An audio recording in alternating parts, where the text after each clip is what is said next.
ধনিকুন্টার দিকে যে সড়কটি গিয়েছে সেই সড়কে আপনারা দেখতে পাচ্ছেন যে এখানে পানির কি পরিমাণ স্রোত।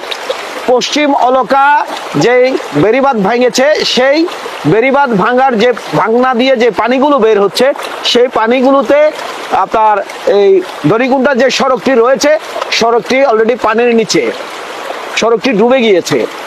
এখনো পর্যন্ত পানির যদিও সড়কে আপনার এই পর্যন্ত পানি দেখা যাচ্ছে, কিন্তু আমরা ধারণা করছি যে যত রাত যত গভীর হচ্ছে, যেহেতু ওই পাশে প্রায় 3টি বেড়িবাঁধ ভাঙন রয়েছে, সেই ভাঙনের যে পানিগুলো আসছে সেই পানিগুলো আপনার রাত যত গভীর হবে তত আস্তে আস্তে আস্তে আস্তে এই সড়কে পানিগুলো বেড়ে কত কোমর পরিমাণ পানি আপনার আমাদেরকে দেখতে হতে পারে।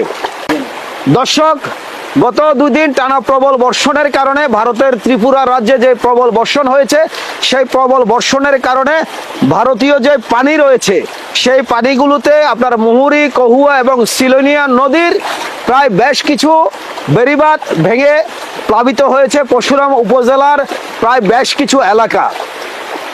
উপজেলার পশ্চিম অলকা, নোয়াপুর, মধ্যম ধনিকুন্টা, রামপুর, চিথলিয়া, শলিয়া, সাতকুচিয়া, মির্জানগর, মণিপুর, বদানগর, বাউরখুমা, শালদর সহ বেশ কিছু গ্রাম প্লাবিত হয়েছে এই 2025-এর বন্যায়। আপনাদের হয়তো মনে আছে 2024 সালে আমাদের এই ফেনী জেলায় কি ভয়াবহ পরিস্থিতির সৃষ্টি হয়েছিল। সেই আতঙ্কেই এখনো মানুষের মন থেকে কাটেনি। সেই আতঙ্ক কাটতে না কাটতেই শুরু হয়েছে আরেকটি নতুন আতঙ্ক, 25-এর আতঙ্ক। মানুষ ভাবছে সেই আতঙ্ক কাটতে না কাটতেই আবার নতুন করে দেখা দিয়েছে এই 25-এর আতঙ্ক। কি হয়